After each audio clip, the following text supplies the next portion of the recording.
വിസിഡി ഇതൊരു CT125X.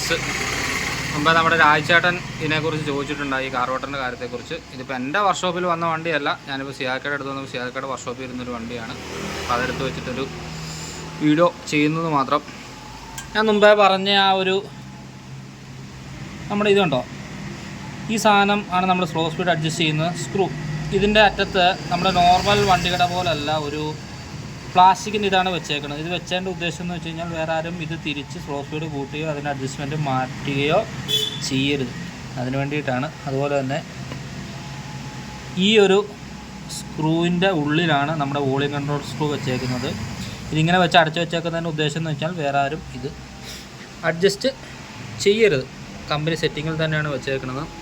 അതുപോലെ തന്നെ ഇതിൻ്റെ മൗത്ത് നോക്കി അറിയാം, പൾസറിൻ്റെ ഇതിനേക്കാളും വളരെ ചെറുതാണ്. ഡിസ്കവർ ടൈപ്പ്, ഞാൻ മുമ്പേ പറഞ്ഞ പോലെ തന്നെ 135 നമ്മുടെ ഡിസ്കവറിൻ്റെ ഒക്കെ കാർബറേറ്റർ ഇതിന് സൂട്ടാക്കാൻ പറ്റണം.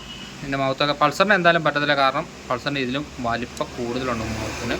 പിന്നെ അതുപോലെ തന്നെ നമ്മുടെ ഈ ഒരു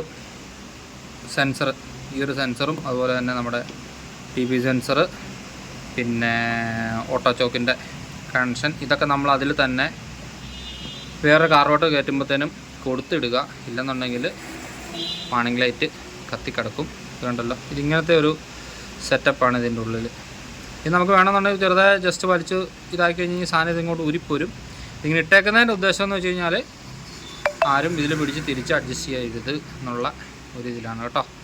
ഈ വണ്ടി ഇവിടെ വന്നപ്പോൾ കണ്ടപ്പോൾ ഇതിനെക്കുറിച്ചൊന്ന് പറയണമെന്ന് തോന്നി. Okay, thank you വിസിഡി.